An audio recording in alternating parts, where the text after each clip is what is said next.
I'm Chance Norland, and in San Antonio, military means local. This is Military City, a podcast from ExpressNews.com. San Antonio Express News senior reporter Sig Christensen was embedded with the 3rd Infantry Division during the U.S.-led invasion of Iraq in 2003 and has reported on military-related topics for decades. Here on the podcast, each episode, Sig and I discuss the military stories important to San Antonio, both from today and the past. And we have a special episode for you today, a little bit different than the topics that we've been covering, but of course, NASA, space, more days now than before. That's all tied in with the military. And 50 years have passed since Apollo 8 astronauts Frank Borman, Jim Lovell, and William Anders became the first human beings to fly to the moon. And Lovell and Borman recently spoke about that with the Express News, specifically Sig Christensen. So Sig, great to have you back here on the pod. I'm very excited to discuss this topic with you. But before we get to some edited clips of that interview, lots of information to get to with those clips, let's set the stage for what Apollo 8 did and what was going on in the U.S. and the world at that time when the historic space mission took flight.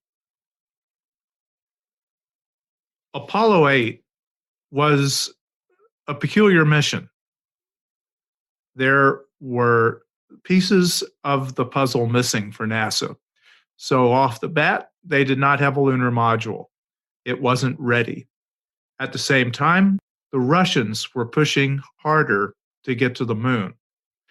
Always remember that the space race, as it was called, was always a Cold War endeavor for both the United States and the Soviet Union. John F. Kennedy, who was long dead at this point, had challenged the United States to reach the moon before the Russians and to put a man on the moon. If it had not been for the Cold War, that probably would not have happened. In 1962, 63, even 64, that didn't seem very possible. There were no rockets that were capable of firing a heavy payload like that into space. There were many questions still out about how man could survive a flight to the moon and back, let alone the difficulties involved in landing any kind of craft on the lunar surface. At that time, it was science fiction. It was the stuff of Isaac Asimov and certainly Robert Heinlein, who wrote a book called The Moon is a Harsh Mistress. So suddenly, it's December 1968, and the Saturn V rocket stands on the launch pad. It has never been used before to put a man into space. This is the first time this giant rocket, 36 stories tall, has ever been used. And at the top of it are 3 men, Frank Borman, Jim Lovell, and William Anders. They are going to the moon. They will not land on the moon. They will circle it.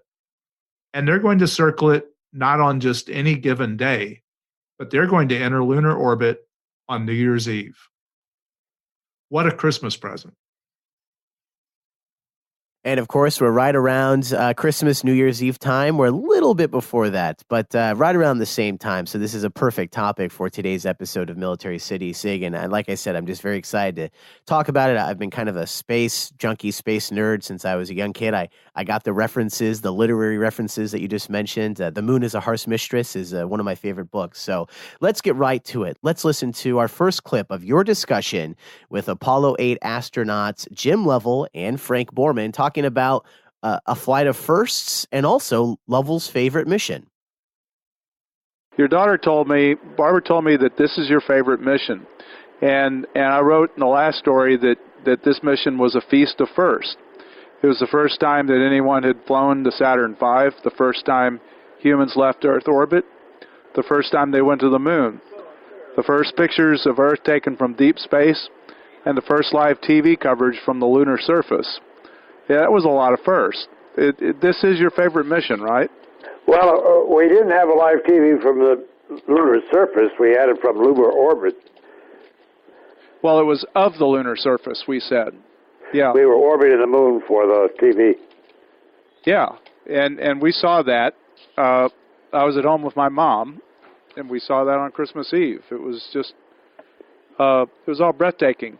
Is this your favorite mission? I think so, because it was unique. I looked at it as a mini Lewis and Clark expedition, where you're looking at new territories and things of this nature, exploring new, the moon for the first time. And, of course, 13 was the most challenging, but this is the most impressive of my mind, because we saw the Earth as it really is for the first time, on Apollo 8, looking back 240,000 miles. When you first saw the Earth like that, can you describe your emotional reaction? I think I would have it would have been like seeing the maybe the Grand Canyon the first time I saw it. Well, you're right. What impressed me was the fact that when we looked at the Earth for the first time at that distance, I remembered that the Earth is just one of 9 planets in the solar system, and it's about a mere speck in our Milky Way galaxy, and it's lost to oblivion in the universe. So, I mean, it's really a small body. At 240,000 miles, I could put my thumb up to the window, and I've mentioned this in many talks, but I could put my thumb up to the window and completely hide the Earth. Now, you have to think about that. Over 5 billion people, everything I ever knew is behind my thumb. So it gives you a perspective of just, how the Earth is in its place in the universe. You guys enter lunar orbit, and you see sunrise on the far side, and he talks about what he was thinking. He said we're looking at it in silence as the old ancient craters from the other side slowly went past us. There was quite a feeling at that time to be that close to the moon, and of course, as we kept going around, the Earth finally came up, and then we saw how far we were. I just kind of wonder, what were you thinking? Well, I think that description is proper, particularly the first time around. We all were mesmerized by the far side of the moon. It was so tortured, and the landscape was really, fragmented. So that was the thoughts that I can recall. And then when we finally saw the Earth over the lunar horizon, that was the sight that still remains with me to this day as the overriding sight of that whole flight.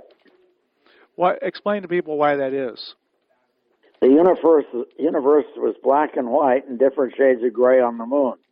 Everybody looks like black and white television. And there in the distance was this beautiful blue planet that we call Earth and we call home, and everything that we treasured were back there, and it was Christmas Eve. And I think that also helped to reinforce the impact of that sight. Your daughter told me that Charles Lindbergh is a hero of yours, and that Lindbergh saw you in similar terms. Is that true? And I think I know what the connection is. I was asked to escort Lindbergh in July of 2000, whatever it was, the next July of 69. And while I was out there on the beach, I said to him, take a look at that Saturn V rocket. The spacecraft on top of that is going to try to land on the moon. But I could tell that he was, deep thought. In fact, his mind was elsewhere, I'm sure.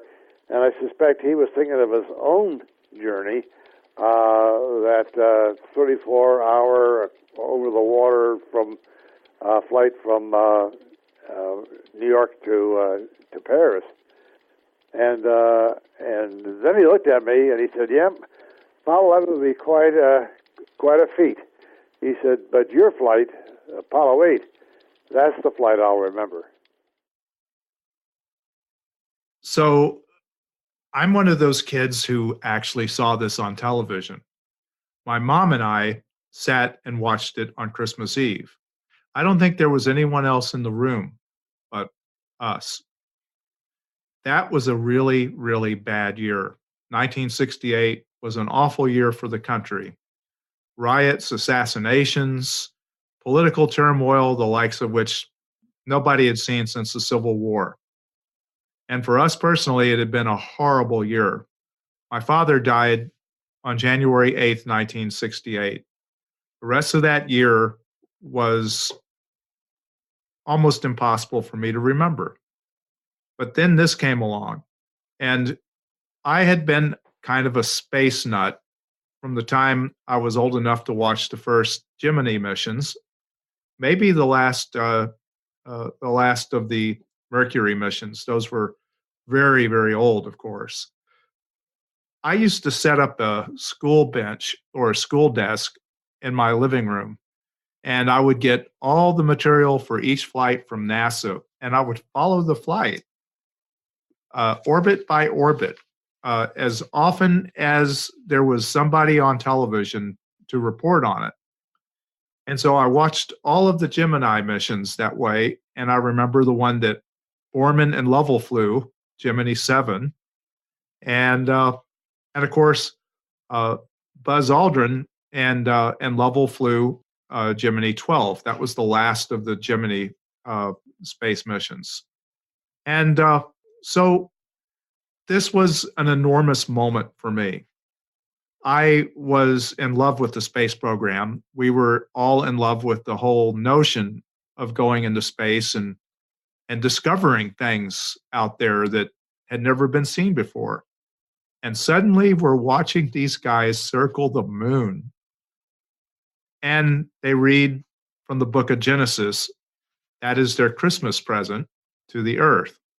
And what you're about to hear is kind of the story of how they came about coming up with the idea of reading Genesis. Because I'll tell you what's funny is that Borman and Anders and Lovell, they had no idea what to do. And it turned out that it was a reporter's wife, a French resistance fighter, who came up with the answer. In the last story I wrote, they circled the moon for 20 hours, making 10 orbits and recording spectacular images. The most famous was a color photo of Earth rising over the craggy lunar surface. Shot by Anders after Apollo 8 entered lunar orbit, Earthrise showed a thumb-sized swirling blue and white half-orb looming in the blackness of space over a gray meteor-ravaged moon. And that shot prompted a lot of people to talk about Spaceship Earth. I think it did a lot to start the environmental movement after that. It became an iconic photo. Can you talk a minute about how that picture happened, the story behind the picture?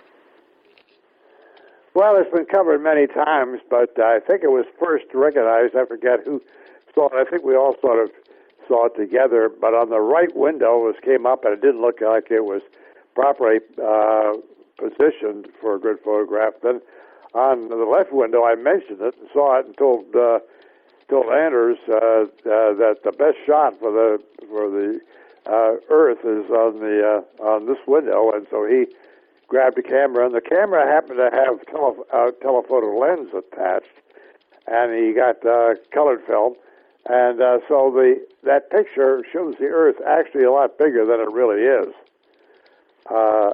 But it's very significant that it is that way, because I think it demonstrates to the people that although we're sort of a family of nations, or a planet of nations, I should say, that we're just one Earth. In the last interview we did, you told me that you grew up in the Episcopal Church. Borman is Episcopalian, and Anders is Roman Catholic. How did all three of you decide to read from the King James Version of the Bible and choose Genesis? Did anyone know of your plans prior to you actually doing it? Barbara said that was a surprise. Well, the way we read the first 10 verses of Genesis is the fact that when we determined our trajectory and determined the time that we would be rounding or orbiting the moon, it dawned on us that it'd be Christmas or very close to Christmas. It would be, the end of December. So what appropriate could we say at that particular time? And so the three of us kept thinking of things like new versions to the Jingle Bells or something like that, and that didn't work out at all. So NASA, we asked NASA's public affairs people, and they said, "Well, listen, there's a reporter in one of the Washington papers that writes good copy, and he probably would have a good idea." So they contacted him, and he spent the evening thinking of what to say, and his wife finally came over and said, "What are you doing?" And he told her the story, and she said, "Well, that's simple. Read from the first 10 verses of Genesis. It's a natural." And so that's what we did. We put that into a piece of paper in the back of the flight manual, and then we broke it up into 3 sections, and we read it to an audience on the Earth. Wow. So you all agreed that was a great idea. Oh, yeah. I mean, well, look at it. It's Christmas time. That gave it sort of a spiritual environment. We had the TV camera looking at the Earth from distance and also looking at the moon. And so what better thing to say? Lots of really good, interesting information in this interview that you did with these two amazing astronauts from the NASA program who, will be part of American and Earth human history for the entirety of our civilization, however long that lasts. So, Sig, let's end things out with our third clip talking about the dark side of the moon. I want to add one thing. I want to thank Borman and Lovell for talking to me. They will hear this podcast. I owe them a great debt. They have talked to me for the 30th, 40th, and now 50th anniversary stories that we have done on this mission. This isn't exactly what you'd call a military story, but in some ways it is. They all came through San Antonio as part of the Gemini program, and a lot of their medical stuff was done here. I owe them just an enormous debt for wanting to talk to us. They've been so helpful over the years, and I want to give them the same message on Christmas Eve as they gave up. Good luck and Godspeed. Thank you all. We burned into lunar orbit on the dark side of the moon, and so we didn't see the moon. The moon was nowhere to be found until we kept orbiting around it, and pretty soon the sun started to illuminate the peaks of the craters below, and then finally, when the sun came up, it fully, showed us the far side. And I think one of the moments would be that we were looking at a part of the moon that had been hidden from man for millions of years. They had never had the opportunity to see that part of the moon, because the moon always kept that side away from us. But as we came around the far side of the moon, it was dark. We never saw it. And then as we kept orbiting around the moon, from the far side, we got into the light side, and the first thing we saw were the streaks of the sun starting to light up the peaks of the craters, and then all of a sudden we came full blast. The sun was full blast on the far side of the moon. We had about a half moon, I think, or maybe a little bit less than a half moon when we went into orbit. And so the moon was over to the other side, or the Earth, the sun, I should say, was shining on the other side too, the side that we don't see from the Earth. What was that like? Did you have a chill there? Because I'm getting chills just imagining what this was like, looking down and seeing the moon, which I guess was maybe 60 miles below you? Yeah, exactly right. When we came in, what I was trying to say is that we saw alive something on the far parts of the moon, the far side, that been shown to been hidden from man for millions of years until we went around on the other side to look at it. We're looking at it in silence as the old ancient craters from the far side slowly went past us, and it was that was quite a feeling at that time to be that close to the moon. And of course, then as we kept going around, the Earth finally came up, and then we saw how far away we were from the Earth. We talked about this. Did you save 1968? You told me about the woman who sent a telegram saying you saved 1968. You said, I think she was right. Do you still believe that? You think that you guys unwittingly did that? The telegram said, thanks, you saved 1968. And I think that encapsulated the entire flight.